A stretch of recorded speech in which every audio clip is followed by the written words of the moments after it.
August admittedly wasn't a bad month. Millennium Tour Elf, Dawnlands, DanMachi Battle Chronicle, there were some fairly decent releases. And we got a Tower of Fantasy meme out of it as well, that even the official Twitter is making fun of. Honestly, you should definitely check last month's video to see what came out so you can keep up to date.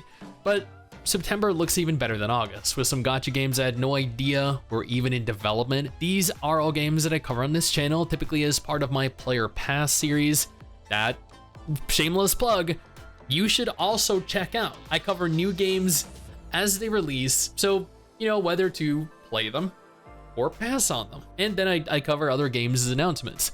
With this in mind, if you enjoy staying up to date with what's releasing, and more specifically, this series, make sure to like the video, leave a comment telling me what gacha you're most looking forward to coming next month, subscribe to the channel, hit the little bell notification. These are all things that YouTube tells me that you have to do because it helps me, which in turn allows for me to help you. Oh, and make sure to check out the last episode of this series at the end of this video in case you missed something last month. Trust me, you do not want to regret missing the launch of something big.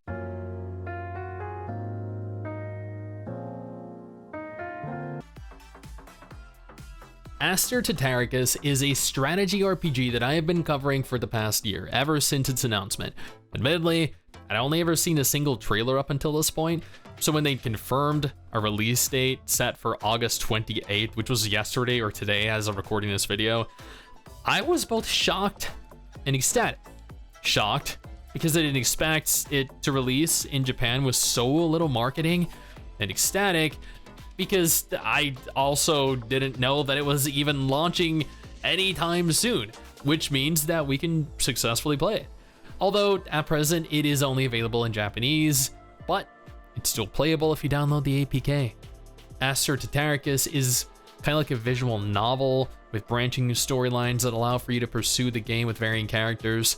The game is a strategy game at its core, and I know not everyone is into strategy games, so don't expect any fast-paced action combat. You can freely explore the main town though, which you can see happening in the trailer. That looks like fun. Okay, so this one's actually a little bit tricky. Typically, when a gacha game launches, it launches onto a specific platform, or rarely onto several platforms, fully cross-platform compatible. At a later date, if the game is successful enough, they might port the game over to other platforms. When this happens, I like to cover it because it's an entirely new game for a certain demographic of player. In this instance, Brown Dust 2 launched a couple months ago and quickly became a favorite of mine because it felt like an old JRPG rather than a gacha game. It was just incomparably higher quality than a lot of gacha games that I have played recently. And as of September 21st, it's releasing onto PC. Up until this point, it has remained a mobile exclusive. I've always noted that it did seem like it would make a great console game, and while not necessarily the platform that I had anticipated that I envisioned it releasing onto, I'm not gonna knock it. This game was inhibited by its mobile exclusivity, so seeing it release onto a platform like PC is a blessing. Additionally, it seems to be launching with some quality of life improvements that should make a lot of players happy. Brown Dust 2 is a turn-based old-school RPG with some very cultured waifus. Before I go any further into the remainder of what we have to look forward to, let me take a moment here to thank my incredible patrons over on Patreon.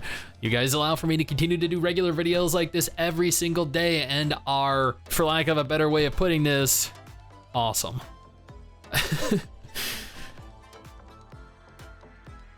Months after I played their last test phase, their early access, I forgot. Months after I last played Dragonair Silent Gods, they have confirmed that the game is finally launching. Dragonair is a pretty unique gacha game. It's like an old school D&D inspired RPG. It lets you explore a large segregated world with meaningful choices, lots of varied biomes, a deep complex narrative, and a lot of hidden areas and items to plunder. Dragonair utilizes a semi-real-time, semi-turn-based strategy combat system where players deploy an array of units in a battle spread over a grid, positioning heroes to take advantage of their strengths and weaknesses. Honestly, I played probably like 10 hours straight of this game and had more fun than I'd anticipated. Dragonair is officially launching onto PC via Steam and mobile September 19th globally. PS5 players have been eagerly anticipating Hawkeye Starrail since it was first announced. and for valid reason. It released simultaneously onto PC and mobile platforms and has seen infinite success, more so than anyone had ever anticipated. Console players felt a little bit left out though, with the promise that they would one day be able to play.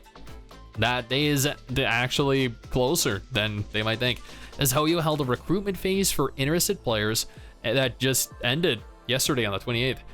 The PS5 technical test begins on September 4th and will run for an undisclosed length of time, judging from their website.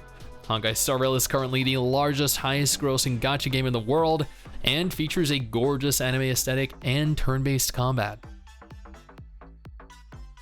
Now, here's a game that I never heard of until literally like 2 seconds ago, Lovebrush Chronicles. Apparently this is a narrative-driven romance game set in the multiverse. The game features multiple universes with infinite stories from Western fantasy to modern era. There are branching narratives with diverse endings, the option of developing deep, complex relationships. I know very little about the game. Seriously, like, I'm actually admittedly very intrigued by what I read. However, so I guess I will probably check it out. I'm not entirely sure it features waifus though, as I only saw husbandos in the artwork, but there's a market for those kinds of games. Pre-registration is currently open with a release date right around the corner. Unfortunately, only 37,000 players have signed up for the game thus far, but I'm hoping that that changes. Code Geass and Fullmetal Alchemist Brotherhood are my two favorite anime series. So when I heard they were making a Code Geass gacha game, I threw up in my mouth a little bit. Gacha adaptations of anime series always turn out horrible. Nevertheless, from what I've seen of Code Geass Lost Stories, that still very well might be the case. But Lost Stories is a tower defense game though, which I love. It allows for you to experience the story from a different perspective though, which is something that I definitely do not love. They claim that this is a lost story from the anime. Yeah, it doesn't sound that reassuring to me, which means that it is probably original though and not at all canon, making shit up for the sake of spinning the franchise off into a gacha game. But you know what? I am not going to immediately write this game off without at least trying it first. Code Geass Lost Stories releases on September 13th. Okay, real quick, like I know what you guys are thinking, but NIKKE is already released, Punishing Gray Raven released like years ago. Like I get it, but I need to make a note of these two games. You need to go check out the dedicated video I did on this, because Punishing Gray Raven just confirmed that they were going to be holding a collab with BlackRock Shooter in China, which is unreal. And then NIKKE is introducing 2B and A2 with a Nier Automata themed collab, and they look even better than they did in Nier Automata. Seriously, these are two of the biggest collabs of the next year. And that's everything. All of the gacha games slated to release either fully or into some form of test phase this month, at least that I'm aware of. Probably missed one or two. That's bound to happen with more obscure titles. And with the rate that new gacha games are announced and released, it's all but guaranteed. Nevertheless, these are the main games that I have been following. The NIKKE Nier collab looks insane. I'm excited for PS5 players to play Honkai. Aster Tatariqus looks promising. Brown Dust 2's release on the PC is pretty huge.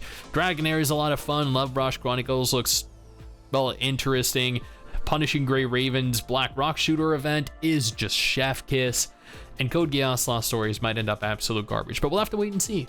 I plan on doing dedicated videos on each and every one of these games as they become available, and have several videos coming in the next couple of weeks on beta tests I've been a part of that you perhaps weren't, so keep an eye out soon for those.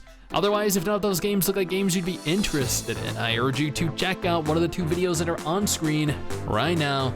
I'm sure you'll find something that you'll enjoy. Trust me, we still have a promising remainder of the year coming.